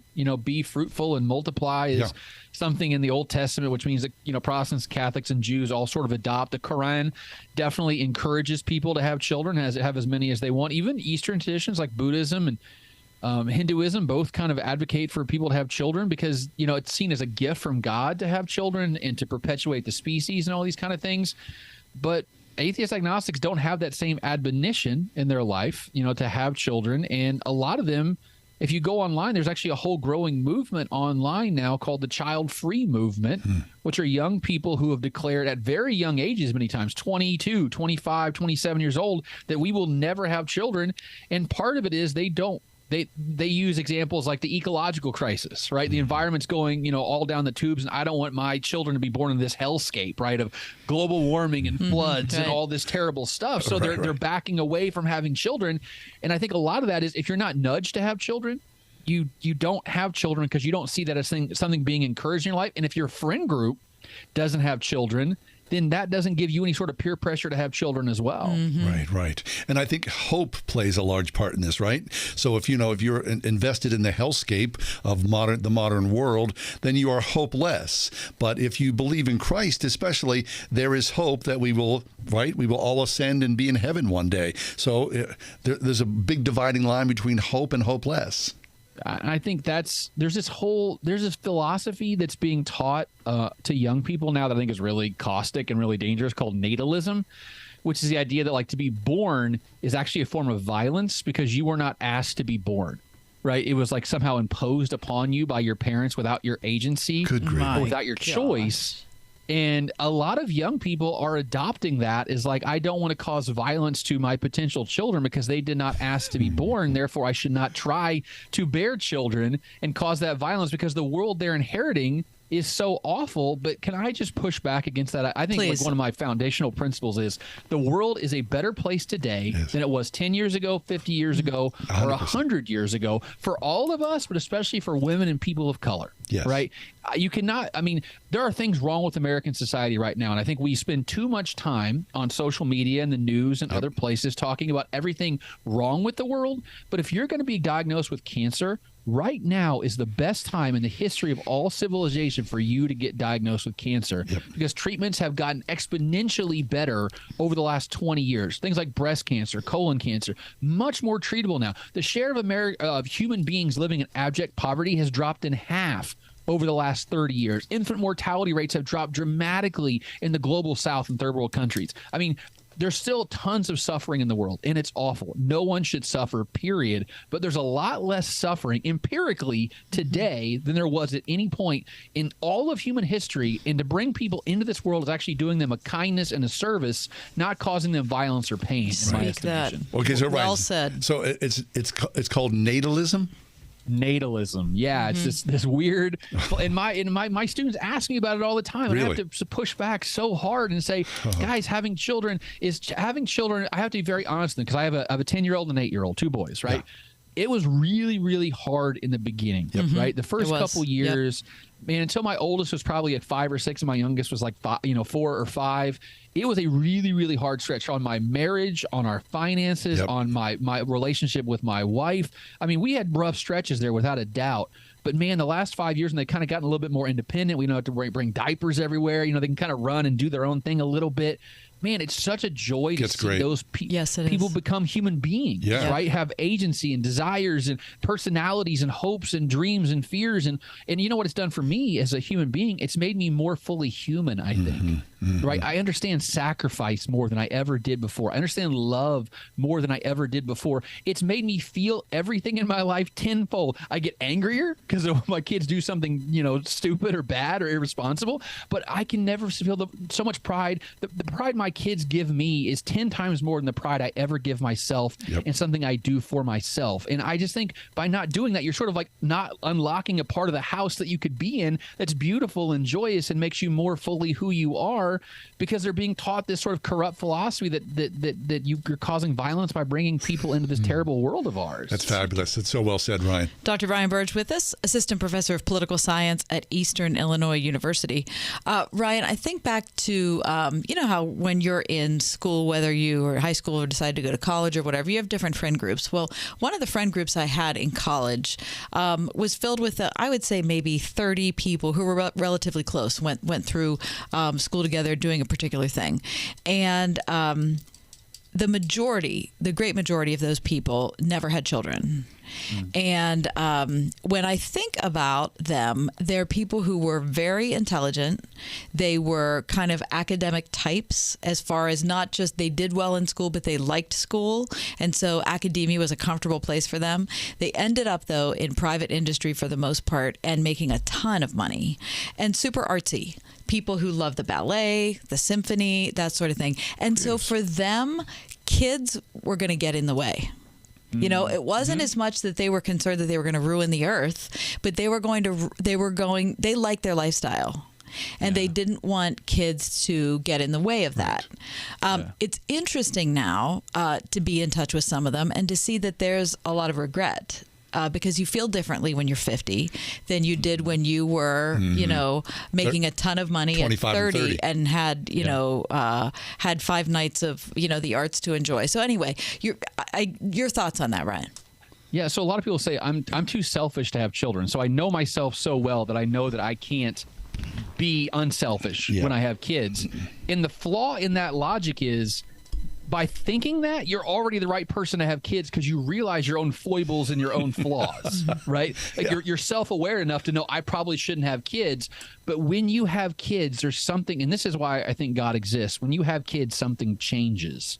And you realize this is not just a biological process, sperm plus egg equals embryo, which equals fetus, which equals baby. You realize like there's something beyond and above just science and biology going on. There's something spiritual when that baby enters the room. It's like the temperature changes and the mood and spirit changes of the nurses and the doctors, and you all just go, holy cow, this is a miracle. Even, I think 5,000 years ago, back on the plains of the Middle East, people had babies in the middle of nowhere, and they all went, wow, something just happened right here in this moment. And it happens in hospital rooms all across America today. And what happens is you have that kid and you go, wow, I'm living for something else now, not just for me and my wife, but also our entire family and this child. I need to protect this child and take care of this child as best I can. And you know what else is funny, Kathy? The people that you were talking about would make the best parents because they have the money to be parents. For sure. The financial stress is what makes it hard being a parent. But those people, by and large, make 6 figures. They have the excess money to not go on vacation, but to have a kid. And we need more people to have kids. And by the way, if a religious group wants to grow, best way to do that, have lots of kids and keep them in the tradition as they move through their formative years and into early adulthood, which means atheist agnostics are only going to grow by conversion, or largely going to grow by conversion going forward, not by having kids and keeping them in the tradition, because obviously that's not happening for at least half of them right now. Right. It's interesting, Ryan, that you bring up that, Mormons are more fertile or more willing to have more children, 75%. And I would imagine that that's something that's, invested in their conversations as a community, where maybe, Baptists or Lutherans, it's talked about, but maybe not so much pointed. Yeah, you got to. I think this is an area where you've got to really create a social safety net, like in your church, right? For having a small group pastor, but also having a children's pastor, having a nursery that's well stocked and a safe place. Having kids is hard, and we need to make it easier. Not just in America, by the way. All Western countries need to do this. It's focused on things like free childcare. If you want to have people to have more kids, make it easier to have children. Raise the child tax credit. Make it easier to find childcare. More work from home opportunities. More paid maternity leave and paternity leave for men and women, so they can have kids and not feel like they're falling behind in the workforce. And then churches can step in and say, you know what, Mom and Dad's night out. We'll take care of your kids tonight. You go out on a nice little date and come back and pick them up in 3 hours. You trust all of us. We're your church friends. And you know what? And then you create a friendship network with other people with young kids. You go on play dates. You create this whole little community. You come together on Sunday mornings and worship together. What's a more beautiful life than a life lived together and sharing your kids' joy and their kids' joy as you move through all these life stages together?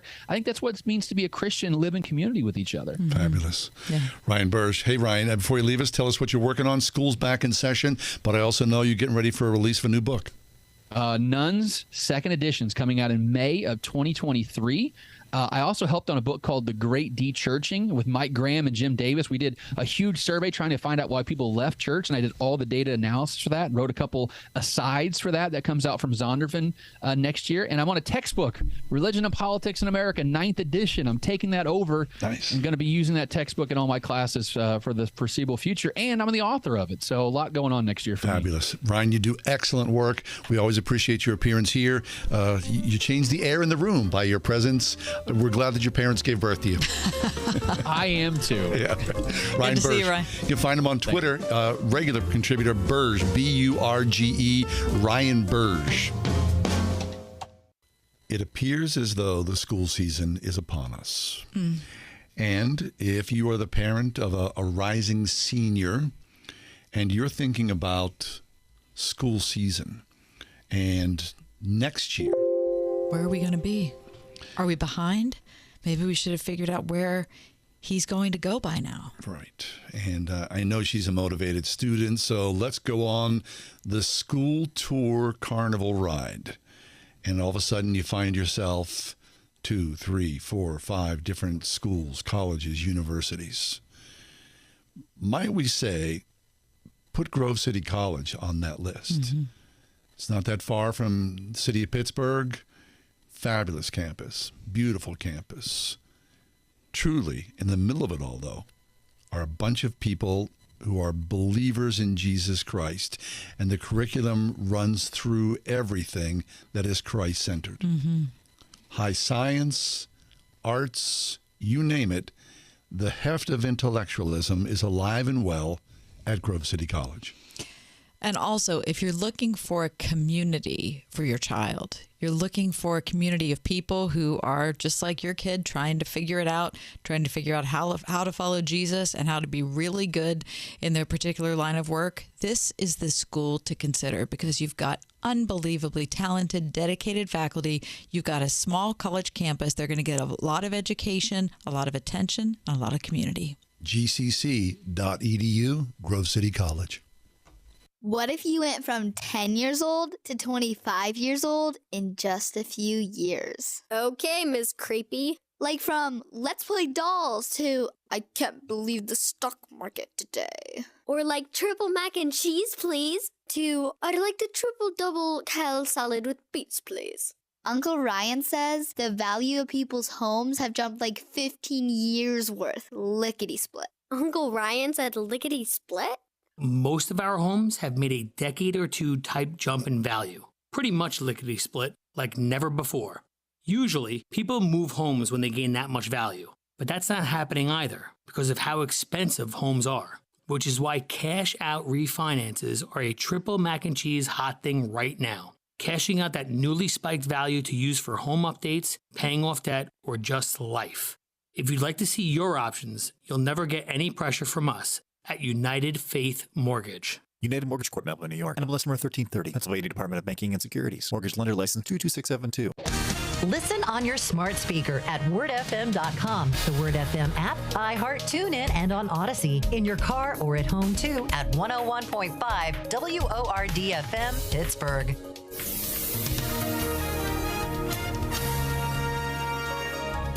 Becoming cloudy tonight and humid with widely separated thunderstorms. We'll see a nighttime low of 69. A mix of sun and clouds for tomorrow with a couple of showers and a heavy thunderstorm.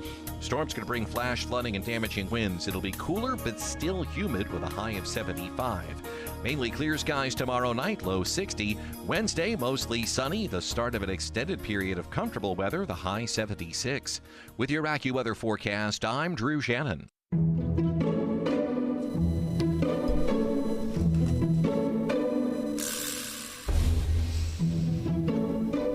Does this make sense? Does what make sense? The mall. The mall? Boy, I really want to say it makes sense because I had many, many happy hours at the mall. Exciting hours. Social, wandering around, discovery, laughter. I mean, just all meeting people. Yeah, just having a bite. Hanging out. Oh, hey, bumping into people. It was community, family. Hey. I saw him at the mall. Yeah. Guess who I ran into at the mall? I used to thumb to the mall. by myself. And then thumb back. I loved it so much. Do you just walk around and see who you'd see? Yeah, just walk around and hang out. But today, the mall doesn't make any sense at all. Really? No. I can tell the last time I went to the mall. I could care less about going to the mall. From my perspective, nah. That was a different time, a different age. Mall doesn't make any sense. Wow. It makes sense to you? Yeah, I think the mall makes sense, you guys. Does. Come on. Yeah, it does. Yeah, it does. Look, you can live your online world and buy all your stuff on Amazon and be living your happy, sterile lifestyle. You want to go to the mall and do this? Get out with the people. You want to go through the racks? Get out with the people. Especially, I'll be honest with you, if you're a woman and you're buying clothing. Okay, well, I see that. It's such a yeah, right. Of course, you're going to 100%. buy something online. It's not going to fit. You're not going to like how it looks. You're going to have to send it back anyway. I feel weird saying it, but I think there's no better way. I believe in the mall. All right, so the mall makes sense. All right, does this make sense? We had a family conversation about this the other day. We had a good time working through this. A toupee? Does a toupee make sense? I mean, I'm follically challenged. Follicularly. Yeah, and my hairline has receded like to South Dakota. So, I kind of think, I see people with, doing the Rogaine and, supplements. And it'd be nice to have a full head of hair. Sort of put your hand through that and go, oh, that's not my scalp. Right. So you see guys in toupees, and you think, you can spot that like a mile away. Right. And you go, that just looks bad. I mean, you're not fooling anybody. Maybe it makes you feel better. But does a toupee make sense? Not in any scenario, not in any environment, not in any way, shape, nor form. Your husband shaves his head. Well, how about him with a nice full head of hair? Absolutely not. That would be so weird. It would be unsettling. I have no interest in seeing my husband with a set of hair. A set of hair, like some hair. I just don't. It's not. No, you've never seen a good one. They've never made a good one. The chairman of the board wore one. His actually wasn't too bad. I still think it doesn't make sense. 101.5 WORD. This week on Through the Bible, the Philistines play a bit of hot potato with the Ark of the Covenant. They captured it, thinking it was a good luck charm. But it's brought them nothing but harm, and now they want to give it back to Israel. It's an exciting story, so hop aboard the Bible bus and join us. Through the Bible, this evening at 9 p.m. on 101.5 WORD. My brother-in-law died suddenly, and now my sister and her kids have to sell their home. That's why I told my husband we could not put off getting life insurance any longer. An agent offered us a 10-year, $500,000 policy for nearly $50 a month.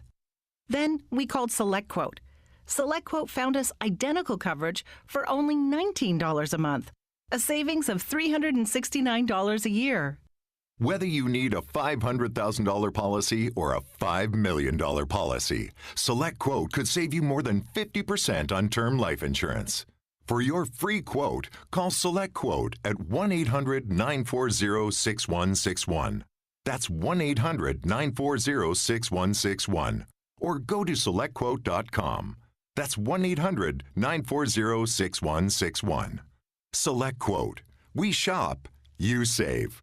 Full details on example policies at SelectQuote.com/commercials. Charlie Dombeck here from Key City Capital. As a practicing CPA for nearly 30 years, I have found that 80% of your ability to grow your wealth is dependent upon two factors: taxes and investment performance. At Key City Capital, we improve investment performance by diversifying capital into off-market investment opportunities in passive rental real estate and alternatives like asset-backed lending. We recover dollars that clients unnecessarily pay in the form of income taxes, creating a lifetime annuity of savings. We are a sponsor of passive, affordable single and multifamily residential rental investments, which are located in Sunbelt landlord-friendly states. These investments are the top choices in a rising interest rate and inflationary environment. They represent a store of value, protecting your capital from market volatility. Learn how we at Key City Capital can help you ultimately grow your wealth rapidly. Connect with me at keycitycapital.com or or give me a call at 817-912-1569. Now,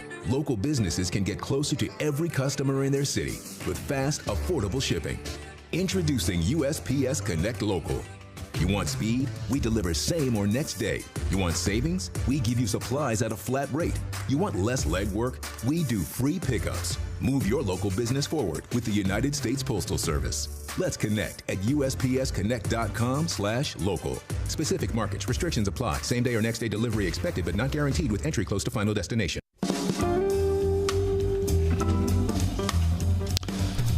Our next guest says, to the truth of it all, that COVID has been an apocalypse. Has it not? What do we say? Yes. COVID ruins everything. COVID, it surely has. Jeffrey Bilbo is with us. He's Associate Professor of English at Grove City College and editor at Front Porch Republic, author of Reading the Times, a literary and theological inquiry into the news. Jeff wrote a piece that appeared in last week's Post-Gazette, No More Normal, How to Live After the COVID Apocalypse. Hey, Jeff, welcome back. How you doing? I'm doing well. How are you folks doing tonight? We can't complain. Really happy to have you back, Jeff. Let's talk about... I don't want to say let's talk about COVID because nobody wants to talk about COVID. But it is more interesting to talk about how we've changed because of COVID. This is a topic, Jeff, that is constantly kind of on the table when we're eating dinner between my husband and I and our kids. We talk about how we're different because of COVID, how our work looks different, how school looks different. I mean, everything is different. Church is irrevocably changed. So I think apocalypse is not too great of a word to attach to what we've lived through. Your experience, Jeff, and what you're seeing when you kind of reflect on it. Yeah, well, my personal experience, I certainly experienced that. I lost my job and had to relocate our family here to Grove City. So it turned out That's well. That's a pretty big deal, yeah. Yeah, it was kind of a long process. But, you know, last night at church, we had a big potluck to welcome a lot of the students back, and had a big gathering. The church was full. And I think looking out over the crowd of people in the sanctuary and then over the lawn afterwards, I was just struck by how grateful I am for those kinds of experiences and opportunities. And maybe 3 or 4 years ago, I would have been grateful, but without the same sense, I guess, of how valuable they are. So in some ways, COVID has taught us to appreciate and be grateful for the opportunities to gather and to mark events in our lives together. And maybe it's taught me to appreciate those and prioritize them more than I would have before. Yeah. I mean, I would say in the early days of COVID, there was a sense of sort of overriding dread. There's no doubt about that. Of course. But I think there was also a lot of weird joy in that we were all home. Mm-hmm. People were baking bread. Right. There was this the unknown factor, which made it, kind of, I would say, joyful, at least in our family. What's going to happen? You wanted to stay safe. I mean, I remember, this is the weird thing about COVID. I remember being in the parking lot of the local grocery store and using a wipe on my keys. Yeah, sure. I did that. Right. I thought, what in goodness gracious have I doing? This is craziness. Right. Right? I mean. Yeah, well, that's what happens when the apocalypse hits. Right. And then, of course, all the rancor over masks and that whole insanity. I mean, it was an apocalyptic sort of thing. I'm glad, and of course it's not over. It's going to stay with us for who knows how long. Right. But how do we, Jeff, figure out in our own lives what we've lost that's good? Like John said, there were some happy times. Yeah, there really was. Right. But also to recover the things that we've lost that we really needed. Yeah, I think John's reflections do resonate with a lot of people. They certainly do with me, that during those early days, we turned to activities that were good, like spending time with our family, or baking, or gardening, or walking through our neighborhoods, or spending more time playing games together on the kitchen table. So I don't want to lose those good things. We shouldn't have to wait till disaster strikes to engage in those really healthy and convivial kinds of activities.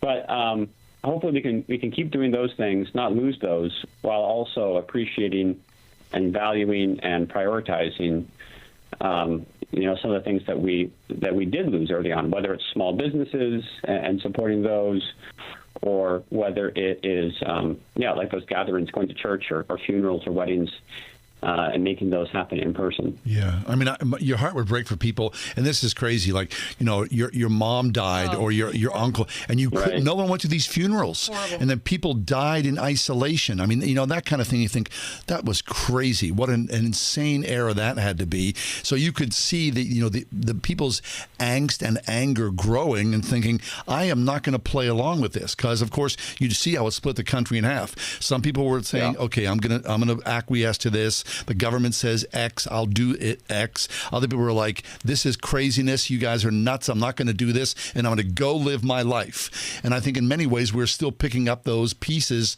from that splintering.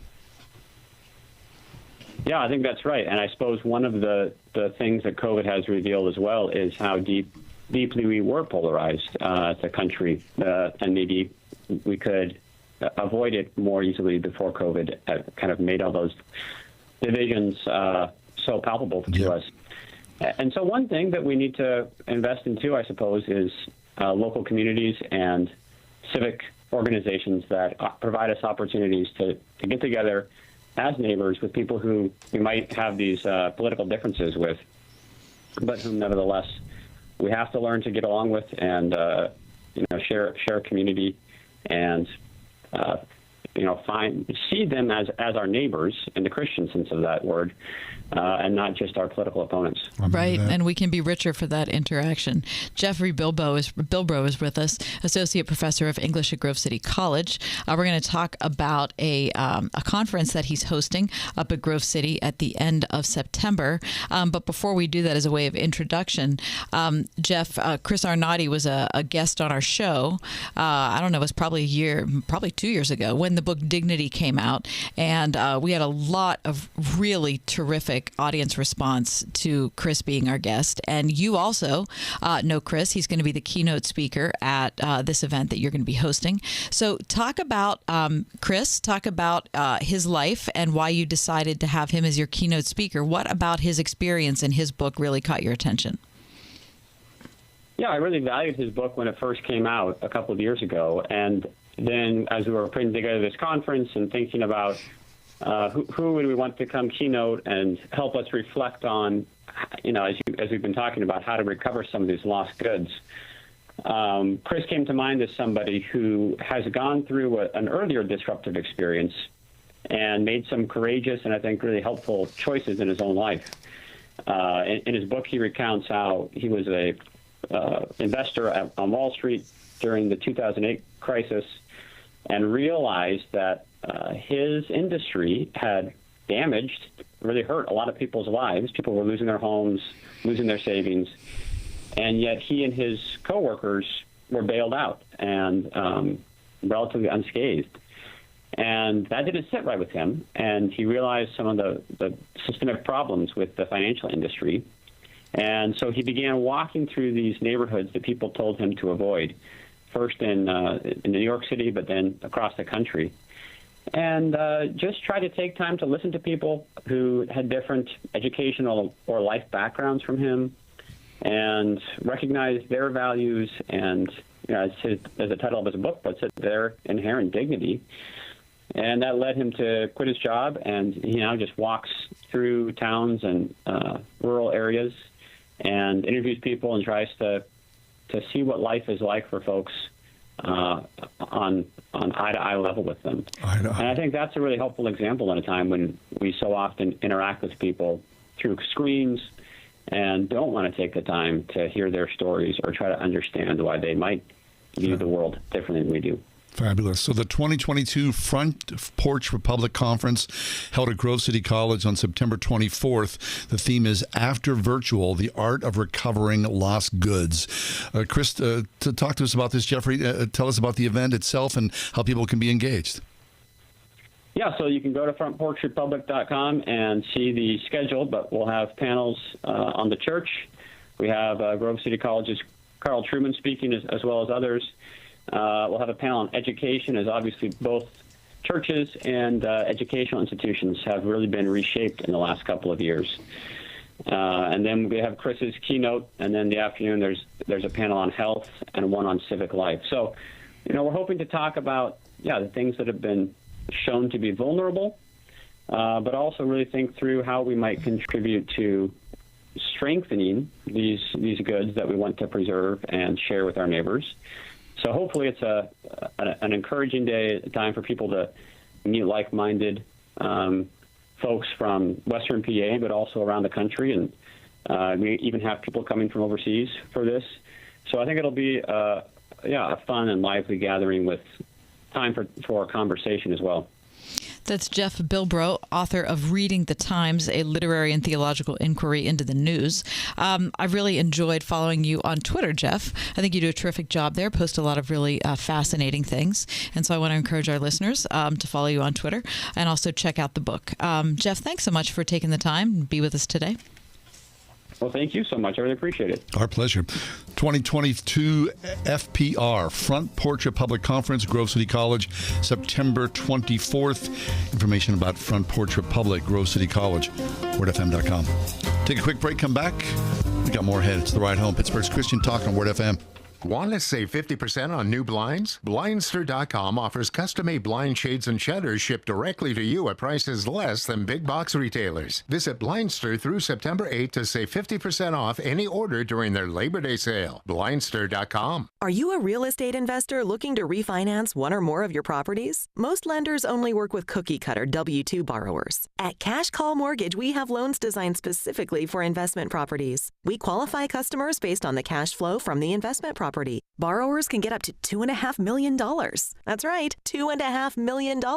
No tax returns or employment verification needed for our investment property loans, and absolutely no lender or broker fees. If you're a real estate investor looking to refinance a mortgage on one or more of your investment properties, give Cash Call Mortgage a try. To see if you qualify, visit cashcallmortgage.com or call now, 800-940-7998. That's 800-940-7998. 800-940-7998. Cash Call Mortgage is a DBA of Impact Mortgage Corp. NMLS ID 128231. Not all applicants will qualify. Equal housing lender. Licensed by California Department of Financial Protection and Innovation. Residential Mortgage Lending Act license number 4131083. Not licensed in all states including New York. Call 855-657-9910 for licensing terms and restrictions. Or visit cashcallmortgage.com. If you're considering protecting your retirement with gold or silver, listen up. Mark Davis here. One company I trust for this, Advantage Gold, the highest rated precious metals firm in the country. They've won the Best of TrustLink Award 4 years in a row because they really educate their clients on how to buy gold and silver the right way.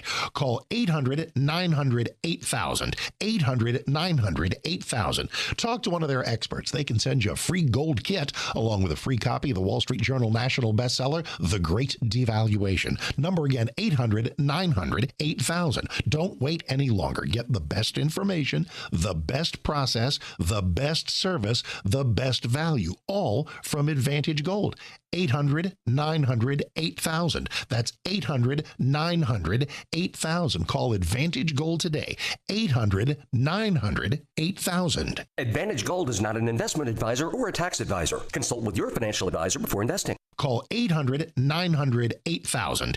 Your local radio stations are here for you. No subscriptions or monthly fees necessary. We're here to give you the news, weather, and traffic you need and the music you love. But if the foreign-owned record labels get their way, it could stop the music. They want Congress to force radio stations to pay them more money simply to play their music. Don't let radio go silent. Text LOCAL to 52886 and tell Congress to protect local radio stations. This message furnished by the National Association of Broadcasters. Ask Alexa to play the word Pittsburgh to hear us there. We're on your Google speaker too, plus iHeart, TuneIn, and on Odyssey. 101.5 WORD-FM, Pittsburgh. Apparently, Mickey Mantle just hit another home run. Mickey Mantle, a mint condition baseball card of his, sold yesterday, for $12.6 million. It's a record price for a piece of sports memorabilia. Mint condition, 1952 Topps baseball card sold through Heritage Auctions by Anthony Giordano, a waste management businessman from New Jersey. Good for him. He bought the card at a sports memorabilia show in New York City in 1991 for $50,000. Wow, that's a lot. $50,000 in but 91. When you look at the return. He's 75 years old. He stopped watching the online auction Saturday when the price hit $10 million. He told the Associated Press his son stayed awake and gave him the final price in the morning. I mean, $12.6 million went to an anonymous buyer. It eclipsed the sports memorabilia record set in May when someone paid $9.3 million for a jersey worn by Diego Maradona as he scored the controversial Hand of God goal in the 1986 World Cup. Can you believe that? Who would pay that kind of money for a baseball card? I can't even. I don't know. You got to be a gigantic New York Yankees fan. Do you ever think that the Topps baseball cards you have, you're sitting on? Everybody thinks that, right? I mean, I have a stack of them up there, and I think, are these worth anything? Do you have some? No, they're my husband's. I never had a baseball card in my life. Right. But he has some still. Yeah. Like every kid, my mom. How do you get those valued? Go to a card shop. There's still. Are there card shops? Right? Oh yeah. Okay. The market's kind of fallen out, although it did come back. But for a long time, well, you were clearly there. That 12.6, the market didn't fall that far. Right. That's off. for sure. Yeah, you never know. Probably. I mean, he might have something in there, but like all kids, we flipped cards. We flipped for cards. Sure. Right. I got this card. We just throw them on the ground. Right. So they're not in mint condition. No, that's they're for not. sure. I wonder where this card came from to be in such mint condition. I have no idea. And how you could possibly think that would be worth the money. Gary, you got baseball cards? No, I never had baseball cards. That's another story. But I did have a pair of the first Air Jordans. Oh. Really? Which I read recently can be worth as much as $25,000. But you wore yours. I wore them a little bit. Do you still have them? No, I threw them away a few years ago. Oh, that's horrible. Oh, okay. Well. So, that is a story with a very unhappy ending. Right. So what that does, it makes everybody who is like even a casual hoarder think, well, I'm not throwing anything away. I'm going to hang on to this stuff forever and ever and ever. I need this stuff. Okay, speaking of holding on to stuff. Yeah.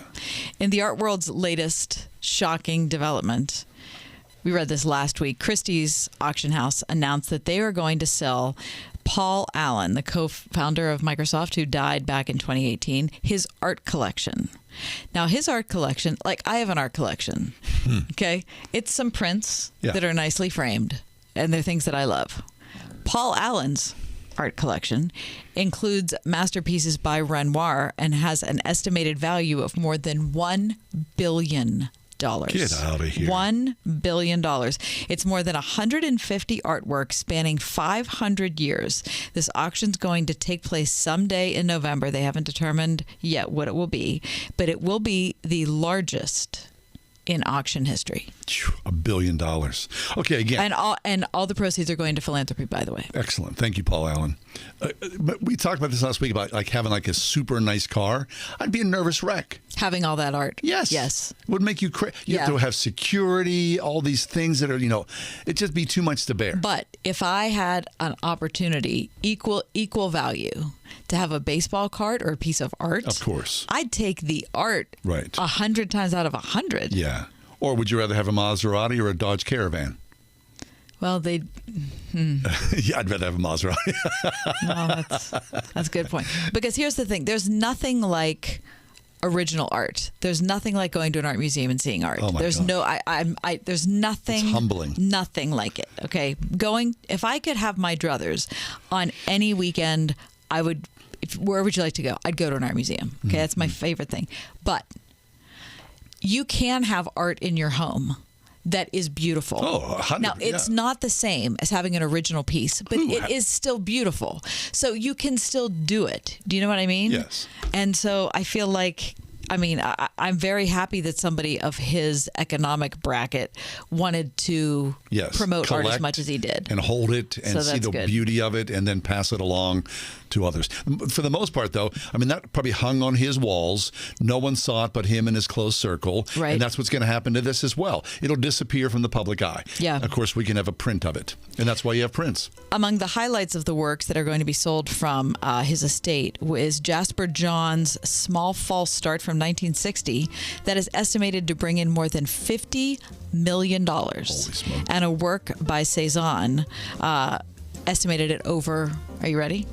$100 million. Come on. That kind of thing, it just, it pales. You can't imagine what that stratosphere is like. I have no desire to enter into that. It's he just also too had much. some Van Goghs, some Hoppers, some Gustav Klimt. Yeah. Your prints are better off, Kath. Thanks, John.